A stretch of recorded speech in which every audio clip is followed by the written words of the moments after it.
Assalamualaikum warahmatullahi wabarakatuh. Waalaikumsalam warahmatullahi wabarakatuh. Selamat pagi Pak. Selamat pagi. Mohon maaf ini mengganggu waktunya. Saya dapat tugas dari CGP ya, yang akan bertanya tentang dilema ITK di sekolah ini mungkin ya. Nah, pertanyaan pertama, selama ini bagaimana Bapak dapat mengidentifikasi kasus-kasus yang merupakan dilema etika atau bujukan moral, Pak? Baik Ibu Santi, terima kasih. Ini wawasan saya juga mungkin tidak terlalu luas tentang dilema etika ya Bu ya, tapi saya coba untuk diskusi sajalah. Sebelum saya menjawab tentang identifikasi, mari kita samakan dulu lah persepsinya ya Bu ya. Apa sih yang disebut dengan dilema etika itu kan? Nah, supaya kita nanti nyambung ceritanya kan begitu ya Bu ya. Yang saya pahami dilema etika itu adalah ketika seseorang harus memilih antara dua atau lebih pilihan yang bertentangan atau tidak ideal, artinya pilihan itu tidak ideal tapi secara moral benar, dua-duanya benar. Nah, contoh kasusnya apa? Contoh kasus itu bisa terjadi pada siswa, bisa terjadi pada guru, maupun bisa terjadi juga pada kepala sekolah. Saya ambil contoh ya Bu ya, umpamanya kasus yang terjadi pada siswa itu. Ibu melihat atau siswa itu melihat temannya berkelahi, ingin membantu, tapi dia takut dihukum. Nah itu kan ada dua pilihan, apakah dia harus membantu, tapi di satu sisi dia juga takut dihukum. Nah itu disebut salah satu contoh dilema etika ya Bu. Nah kalau yang terjadi pada guru, umpamanya nggak tahu siswa menyontek. Nah siswa menyontek, nah dilema muncul antara lain, apakah guru itu harus menegur keras pada saat itu atau memberikan kesempatan di lain waktu untuk memperbaikinya karena ketahuan dia itu menyontek. Apakah ditegur atau nanti di lain waktu dipanggil, diberikan penjelasan, kemudian diberikan kesempatan yang kedua. Kemudian yang ketiga, dilema yang ketiga itu mungkin bisa terjadi pada kepala sekolah. Umpamanya kepala sekolah mengambil satu kebijakan yang tidak sejalan dengan cara pandang guru. Nah, guru berpikir akan terjadi konflik batin. Ini kalau kebijakan ini dilaksanakan mungkin tidak berdampak pada siswa atau memberatkan siswa. Ini ada dua pilihan yang harus diputuskan oleh guru. Nah itulah contoh-contoh dilema etika ya Bu. Nah tadi pertanyaan Ibu, kembali lagi pertanyaan Ibu, cara mengidentifikasi ya Bu ya ketika ada masalah yang muncul. Mungkin bagi saya pribadi yang sudah dijalani ketika terjadi kasus dilema etika, saya mempelajari dulu kasusnya apa itu. Jadi tidak langsung mengambil satu kesimpulan, mempelajari, kemudian menyimpulkan kasus yang muncul. Nah, hasil kesimpulan itu akan saya jadikan bahan untuk tindak lanjut, ya Bu, dalam pengambilan keputusan tersebut. Artinya tidak berhenti pada satu keputusan, tapi ini akan ditindaklanjuti supaya apa? Supaya nanti hal ini tidak muncul kembali. Jadi identifikasi yang paling utama adalah pahami dulu nih kasusnya apa dulu, nah, baru kita berpikir untuk mengambil satu kesimpulan. Mungkin itu Bu, tapi itu pun tidak terlepas dari apa ya? Alasan ketika saya mengambil kesimpulan itu ada alasan dan bukti atau data yang fakta yang valid. Artinya harus ada keseimbangan ya antara yang berkonflik, bermasalah. Itu mungkin. Terima kasih. Mungkin untuk pertanyaan selanjutnya ya. Selama ini bagaimana Bapak menjalankan pengambilan keputusan di sekolah Bapak, terutama untuk kasus-kasus di mana ada dua kepentingan yang sama-sama benar atau sama-sama mengandung nilai kebijakan? Nah inilah konsep kepemimpinan. Kalau menurut saya ini konsep kepemimpinan. Ibu nanti ke depan akan menjadi seorang pemimpin, insya Allah nanti akan menjadi kepala sekolah atau pengawas. Itu kan mulai dari sekarang pola pikirnya harus berubah. Banyak belajar tentang kepemimpinan. Nah ini mungkin bisa dijadikan acuan kalau saya ketika terjadi hal seperti itu, seperti yang ditanyakan tadi. Yang pertama pastinya saya akan melibatkan pihak yang terlibat itu, Bu ya. Jadi untuk mendapatkan informasi yang berimbang, artinya ketika ada ada kasus melibatkan dua pihak, itu kami tidak mengambil satu pihak mendengar, tapi harus dua pihak sehingga ada keseimbangan dan berkeadilan. Itu yang pertama. Kemudian yang kedua, kami akan mempertimbangkan nilai-nilai yang dianut di sekolah saya. Artinya acuan saya adalah ini kasus ini ada kaitannya tidak dengan nilai-nilai yang sudah disepakati bersama antara kepala sekolah, dengan guru, dengan siswa, dengan orang tua, dan dengan komite. Artinya tidak boleh lepas dari aturan-aturan itu. Kemudian yang ketiga, kami pasti akan mengambil satu kesimpulan yang utama adalah rasional. Sehingga akan diterima oleh dua belah pihak. Kemudian prinsip yang paling utama lagi adalah berkeadilan. Walaupun setiap keputusan itu mungkin adil untuk satu orang, belum tentu adil untuk yang lain. Tapi kami berusaha di tengah supaya para pihak ini menerima bahwa itu adalah sebuah keputusan yang berkeadilan. Jadi tidak memihak salah satu ya? Tidak memihak salah satu. Terima kasih. Kemudian yang ketiga itu langkah-langkah atau prosedur seperti apa yang bisa Bapak lakukan selama ini, yang biasa dilakukan prosedurnya?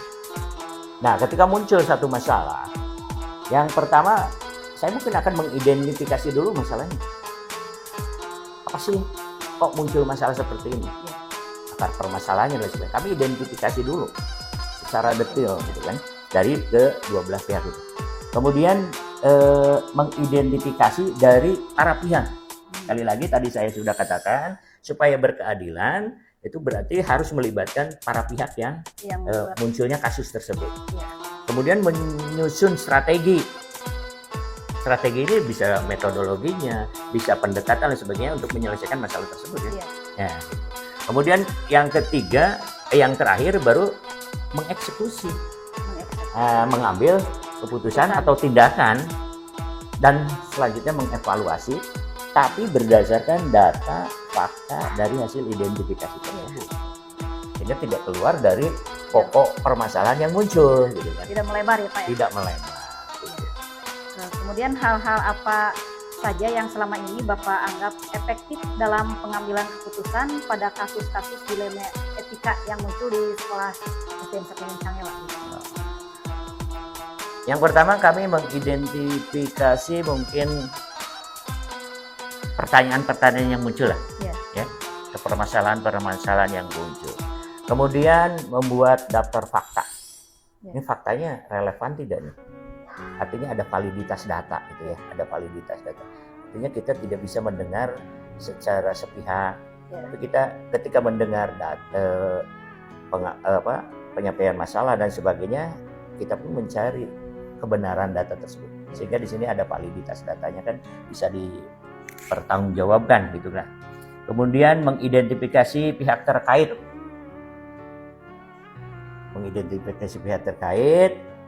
sampai ke masalah pencegahannya.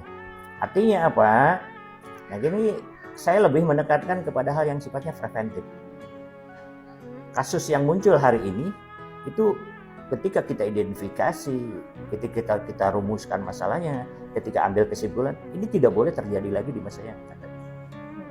Ya, jadi ini satu pembelajaran, artinya ibu harus bisa mendokumentasikan, menjadikan peristiwa hari ini yang dianggap kurang baik itu tidak boleh muncul lagi di masa yang supaya tidak terulang kembali. Tidak terulang kembali. Itulah prinsip preventif yang kita gunakan. Bukan lagi sifat kuratif. Kalau kuratif itu artinya menyembuhkan. Itu akan sulit. Berbeda dengan kita preventif, pencegahan dari kasus yang sudah terjadi. Kemudian hal-hal apa saja yang selama ini merupakan tantangan dalam pengambilan keputusan pada kasus-kasus di mana dilema etika tersebut, ada dilema etika. Kita bingungnya, kita ini tidak ada solusi atau tujuan tidak ada aturan yang jelas, yang tekstual artinya. Kita kan berbicara masalah etika, kita pasti akan berbicara yang sifatnya tidak tertulis lebih banyak kan. Karena itu norma yang berlaku di lingkungan sekolah maupun di lingkungan masyarakat. Itu kadang yang disebut dengan hukum yang tidak tertulis kan, ketika norma dan etika. Nah inilah yang menjadi hambatan mungkin bagi saya juga mengambil keputusan ini, sehingga benar-benar seorang pimpinan di satu satuan pendidikan itu harus benar-benar cermat mengamati persoalan, menyelesaikan persoalan itu dengan landasan yang sulit karena tidak ada aturan yang secara tekstualnya tertulis itu kan. Tapi kan bisa mempelajari dari aturan yang tidak tertulis yang memang berlaku di satuan pendidikan, berlaku di lingkungan sekitar. Kan begitu seperti itu. Ya, apakah Bapak memiliki sebuah tata kala atau jadwal tertentu dalam sebuah penyelesaian kasus dilema etika? Apakah Bapak langsung menyelesaikan di tempat tersebut atau memiliki sebuah jadwal untuk menyelesaikannya? Bentuk atau prosedur seperti apa yang Bapak jalankan?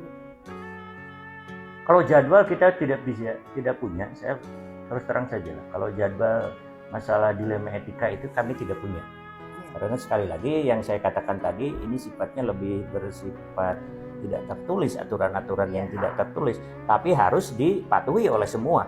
Karena aturan yang tidak tertulis tapi berlaku dan diterapkan di satu tempat. Gitu kan? Nah, jadi saya secara terus terang saja, saya jujur bahwa saya tidak mempunyai jadwal, tapi ketika terjadi masalah, muncul masalah dilema etika, itu kan sifatnya kondisional. Jadi akan kami selesaikan pada saat itu juga. Jadi tidak menjadwalkannya. Tidak menjadwalkannya. Iya, tidak menunggu waktu. Kami akan selesaikan pada saat itu juga dengan melibatkan para pihak. Nah, sehingga ini terjadi balancing lah antara keseimbangan dari argumen para pihak itu kita serap, kita identifikasi seperti tadi, kita rumuskan masalahnya dan kita simpulkan.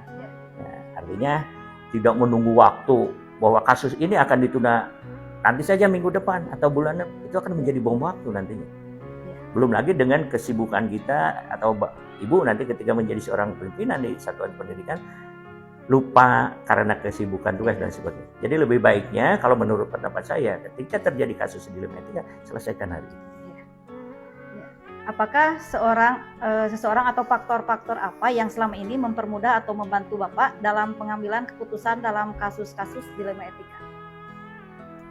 Adakah ya maksudnya ada tidak yang membantu pihak yang membantu? Kalau secara personal saya rasa tidak ada ya Bu ya. Saya rasa tidak. Saya tidak pernah melibatkan, artinya ada bantuan secara personal karena tidak ada petugas khusus yang menangani masalah ini kan. Yang penting kami selalu berpegang teguh dan berpegang pada prinsip aturan yang benar dan berlaku. Itu saja. Ya, baik itu aturan tertulis maupun aturan yang tidak tertulisnya. Seperti yang tadi saya katakan tentang aturan tentang etika yang berlaku. Nah itu saja prinsip itu yang saya pegang. Saya jadikan landasan ketika menyelesaikan permasalahan dilema. Ya, dari semua hal yang telah Bapak sampaikan, pembelajaran apa yang dapat Bapak petik dari pengalaman yang Bapak mengambil keputusan dalam dilema etika? Nah, ke depan Ibu pasti akan mengalami dan akan merasakan. Ketika duduk sebagai seorang pimpinan pasti punya ekspektasi yang tinggi. Betul ya kan? Ingin membawa sekolah ini baik, ingin membawa sekolah ini tanpa masalah dengan masalah dilema etika dan lain sebagainya. Tapi kadang harapan itu tidak selamanya sesuai dengan kenyataannya seperti itu. Itu kan hal yang pasti muncul ya Bu ya. Kemudian yang kedua, ketika penerapan munculnya dilema etika itu ada kesenjangan atau ketidaksesuaian antara kurikulum tekstual dan hidden kurikulum. Karena dilema etika itu pasti munculnya di hidden kurikulum. Saya yakin itu. Di teks kurikulum pasti tidak ada. Betul ya Bu ya? Nah, pasti akan munculnya di hidden kurikulum. Nah, bagaimana kita bersikap atau menyelesaikan hal-hal tersebut? Ya mau tidak mau kita harus banyak belajar tentang bagaimana sih etika yang berlaku, kemudian aturan-aturan yang berlaku, yang untuk dijadikan pegangan untuk menyelesaikan kasus ketika kasus itu muncul. Kemudian ketika mengambil keputusan itu saya yakin lah dimanapun itu bentuknya ketika menyelesaikan masalah, keputusan itu pasti ada yang merasa diuntungkan dan ada yang merasa dirugikan kan secara personal. Nah, tapi yang namanya pimpinan itu harus mengambil satu kebijakan, harus berkeadilan. Ya.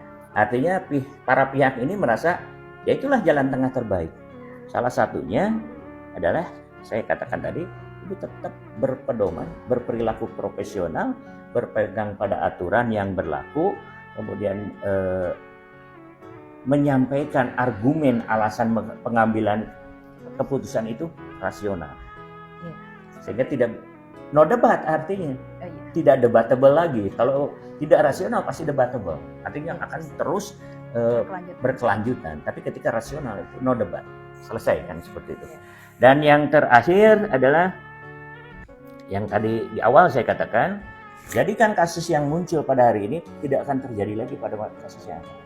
Itu menjadi pembelajaran yang sangat berharga, bahwa janganlah kita ini terjerumus ke dalam lubang yang sama. Ada peribahasa, Ya. hanya keledai yang terjerumus ke dalam lubang yang sama. Ya. Ketika hari ini muncul kasus sama, ke depan jangan muncul lagi satu hari pun muncul kasus yang sama. Itu bisa diambil dari pembelajaran hari ini. Ya. Mungkin itu, Ya. Ibu. Terima kasih atas waktunya. Mohon maaf sudah mengganggu waktunya. Ditutup. Warahmatullahi wabarakatuh. Waalaikumsalam warahmatullahi wabarakatuh. Assalamualaikum warahmatullahi wabarakatuh. Selamat pagi, Pak. Waalaikumsalam warahmatullahi wabarakatuh. Pagi.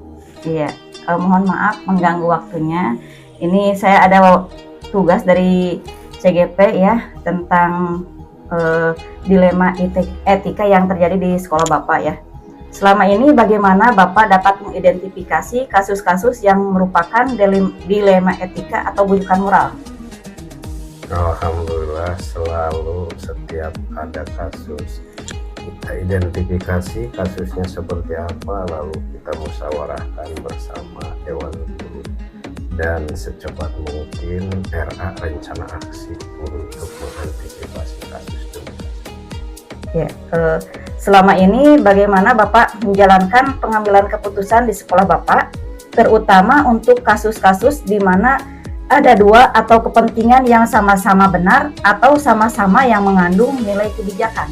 Tentunya mempertimbangkan masing-masing pilihan yang kira-kira berimbas pada kemaslahatan dan kemudorotannya, berusaha menghindari sedapat mungkin yang sekira unsur resiko atau kecelakaannya lebih kecil. Tidak tergoda dulu mengejar manfaat yang lebih besar kalau memang ada unsur yang bahayanya demi lembaga institusi yang saya langkah-langkah atau prosedur seperti apa yang bisa Bapak lakukan selama ini, yang biasa dilakukan? Ya, yang pertama setelah teridentifikasi kasusnya, maka kita berembuk dengan Dewan Guru, ya, menjaring ide-ide gagasan dari mereka dan mencoba ketika pilihannya lebih dari satu, maka mulailah diinventarisir apa saja dampak dari setiap pilihan itu. Kita ambil yang memberikan dampak lebih ringan resikonya. Gitu. Ya, hal-hal apa saja yang selama ini Bapak anggap efektif dalam pengambilan keputusan pada kasus-kasus dilema etika? Ya, yang pertama adalah tentunya kira-kira tidak bersinggungan dengan norma agama dan visi misi yang telah ditetapkan di sekolah ini. Dan yang kedua tentunya membangun pola habit atau kebiasaan agar hal tersebut yang tidak diinginkan tidak terjadi. Dan itu harus kompak, dimulai dari saya dan para Dewan Guru. Ya, selanjutnya hal-hal apa saja yang selama ini merupakan tantangan dalam pengambilan keputusan pada kasus-kasus dilema etika, Pak? Ya banyak, seperti latar belakang anak, dari orang tua yang perlu edukasi dulu, karena tidak semuanya seragam. Lalu pemahaman mereka terhadap etika, moral, keagamaan yang mendasar yang belum merata, itu juga harus terus digali, lalu diberikan semacam edukasi, pendidikan, dakwah dan sebagainya. Kalau semuanya sudah oke, maka sangat mudah untuk menerapkan aturan disiplin soal etika di sekolah ini. Ya, apakah Bapak memiliki sebuah tata krama atau jadwal tertentu dalam sebuah penyelesaian kasus dilema etika? Apakah Bapak langsung menyelesaikan di tempat atau memiliki sebuah jadwal untuk menyelesaikan bentuk atau prosedur seperti apa yang Bapak jalankan? Saya langsung saja ketika hal itu muncul, maka to the point berbasis permasalahan dengan timing yang tidak jauh dari kasus itu muncul. Kalau dibuat lama, nantinya akhirnya keburu tidak mendapat momen terbaik.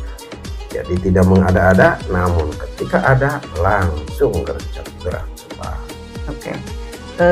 Adakah seseorang atau faktor apa yang selama ini mempermudah atau membantu Bapak dalam pengambilan keputusan dalam kasus-kasus dilema etika? Salah satunya kajian intensif bersama para guru walaupun sebulan sekali, dengan mendatangkan narasumber dari kaum agamawan atau ustadz kiai yang sekitaran sekolah. Itu sangat membantu membentuk kesadaran tentang etika. Ketika mindset para guru seputar etika sama, itu lebih meringankan penuntasan masalah-masalah. Jadi intinya dimulai dari mesin utama ini, dari para guru. Ya.